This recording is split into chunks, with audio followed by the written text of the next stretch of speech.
Welcome to Sir Win's Accounting Lectures. Today, magkakaroon tayo ng pen and paper video problem solving patungkol sa Lecture 02, Acquisition of PPE, Construction. Actually, nasa description ng video lecture na ito, yung mismong problem under discussion. Kung gusto mong sagutan ng solo at balikan ng lecture na ito kapag tapos ka na, mas mabuti. Kasi, ang accounting ay natututunan not by mere listening but by you doing the problem solving. Pero kung may sagot ka na nga, simulan na natin. So again, Lecture 02, Acquisition of PPE, Construction.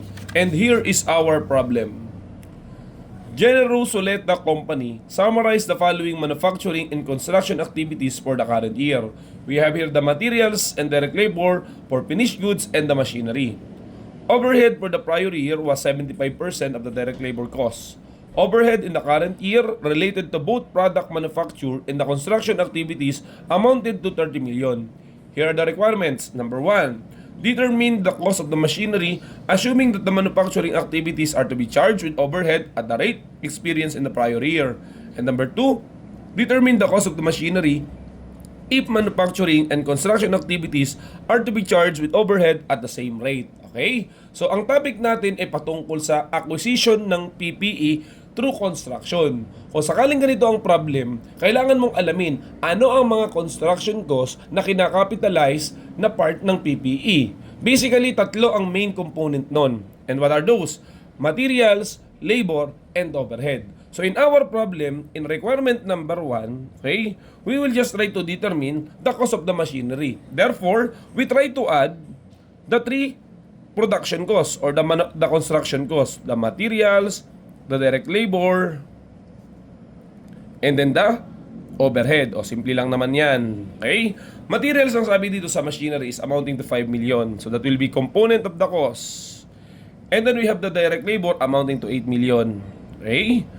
Ngayon, ang pinaka-challenge dito sa problem na to, sa construction, is yung pag-determine magkano ang ilalagay na value ng overhead.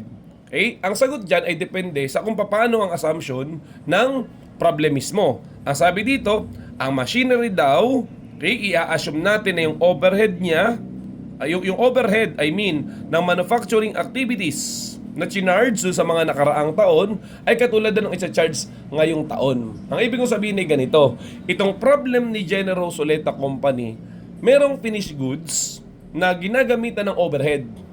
Pero at the same time, gumawa siya ng machinery kasabay na ginagawa yung finished goods, yung mismong product niya. At dahil dun, yung overhead ko siguro na 30 million ay naging mas mataas. Dahil nga dalawa ang kanyang ginagawa. Di ba sana kung ang gagawin niya ay inventory lang, hindi naman siguro aabot ng 30 million yung kanyang overhead cost. Pero dahil nga may isinabay na machinery, therefore yung kanyang overhead ay naging mas mataas. Okay? So ngayon, itong overhead cost na 30 million, kailangan nating i-allocate sa dalawa. Sa inventory at saka sa machinery. Ngayon, to answer this problem, to determine the capitalized cost of the machinery, i-add nga natin yung overhead na para sa kanya. Pero ang sabi ng problem, ibigay mo daw muna yung overhead dun sa finished goods at yung masusobra ang pupunta sa machinery. Gawin na lang natin para maintindihan. Sabi dito sa problem, lagyan po natin ng separate computation dito, okay? Yung inventory o yung finished goods, ayan, meron siyang direct labor amounting to 24 million. Okay? Ngayon, ang sabi doon, sabi dito sa number 1, i-charge mo ng overhead yung inventory ng same rate nung nakaraang taon, which is 75%. So, we try to solve. So, 24 million times 75%, lalabas na ito ang overhead, okay, pertaining to finished goods. Ayan, yun yung overhead ng finished goods. Therefore, okay, kung ang total overhead is amounting to 30 million at ang overhead to finished goods is amounting to 18 million, we can safely say that the difference, which is the 18 million minus 30 million, the difference of 12 million will go to machinery. Okay? To answer our problem, we'll just have to add the overhead cost of 12 million. Therefore, this is the answer to number 1, total cost of machine. Okay? So we add 5 million of materials, 8 million of direct labor, and 12 million for overhead. So we will get 25 million. Okay? Yan lang naman yon. Now, let's try to answer number 2 and then we summarize later. Okay? Kung sakali naman daw, yan, solve muna natin. Ano ang mga component ng cost ng construction? So, generally, we have materials amounting to 5 million. We have the direct labor amounting to 8 million. And we have the overhead. Okay? Ang overhead naman, paano daw i-allocate? Sabi dito sa assumption number 2. Okay? They are to be charged, okay, at the same rate. So, ibig sabihin, pro rata o prorated yung 30 million na overhead na incurred o na gastos ngayong taon. So, in short, we have to make a table. Okay? We try to do it.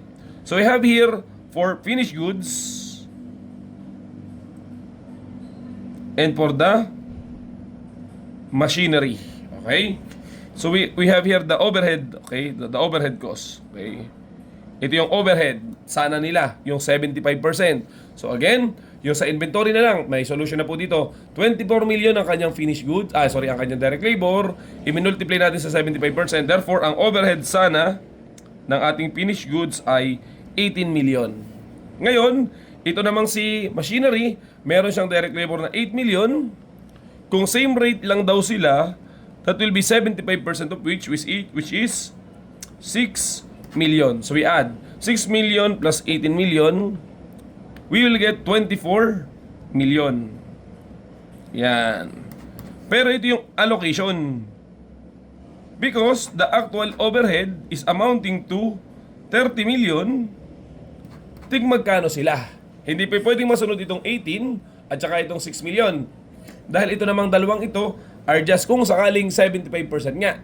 Okay? Ngayon, 30 million yung actual overhead. So, kailangan gagamitin mo lang ito just to allocate kasi yun yung sinabi dito sa number 2. So, we develop the fraction of 18 over 24 and 6 over 24. So, to answer that, 18 million times 18 divided by, ulitin natin, 18 million, 30 million ang i-allocate, 30 million times 18 divided by 24. So, ano nang nangyari? Hindi na kasya sa calculator natin. Bawasan lang natin na 3 0. So, 30 million times 18 divided by 24. So, we will get 22,500,000. Okay?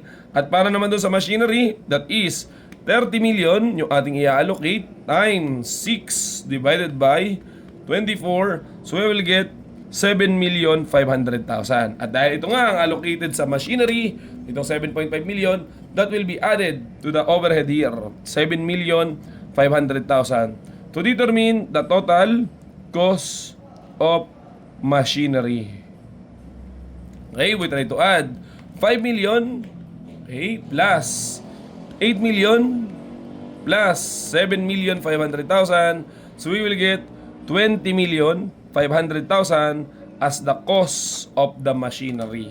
We just try to summarize our problem. So, ang topic nga po natin ay construction. 3 ang kanyang component, materials, labor, and overhead. So, madali lang naman yung materials saka yung labor sapagkat sila ay given. Ngayon, itong overhead na to, paano malalaman? Yan ay depende sa kung paano ang policy o yung sistema ng company kung magkano ang ibibigay. Doon sa ating unang senaryo, ang sabi, dahil nga may ginagawa kang product, tapos may isinabay kang ginagawa na machine, ang sabi sa assumption number 1, ibigay mo daw kung ano yung dating policy dun sa product. Na dati, 75% ng direct labor, yun yung overhead nila. Pero dahil gumagawa ka ng machine, lumalabas, 30 million ang ginastos mo. Yan yung binabanggit natin kanina. Nagiging mas malaki ang gastos kasi nga may kasabay na ginawa. So parang sinasabi dito sa unang assumption na ibigay yung sa finished goods na 18 million sa product at yung matitira daw, yun yung sa machine. So therefore, that will be capitalized. Yun naman pangalawa, ganun pa rin. Kailangan mo lang naman talagang magdagdag ng overhead. Pero paano ang paraan para bigyan si machinery ng overhead. Problem din ang nagdedesisyon. Ang sabi dito, it should be charged, okay, at the same rate. Ano ibig sabihin ng same rate? Same base. Sino? Si finished goods at saka si machinery. That's why dito sa ating problem, we try to develop the fraction based on the overhead that should be allocated to them, which is 75% kay finished goods yung sanang 18 million at yung sanang 6 million kay machinery. Yan ay hypothetical overhead lamang dahil ang actual nga talaga ay 30 million. So yung 30 million ang gagamitin na allocation, okay, sorry, yung 30 million talagang i-allocate at yung kinompute mo kanina na yung should be, kung sakaling 75% nga, yun ay ginawa mo lamang to determine the fraction that will be used to allocate the 30 million. At kung nalaman mo na 7.5 million ang para sa machinery doon, therefore yun yung isasama mo dito sa cost niya talaga. And then you add to get the actual cost of the machinery. So I believe, marami na po tayong nabanggit sa acquisition of construction. Sana may natutunan ka. So yun lamang at maraming salamat.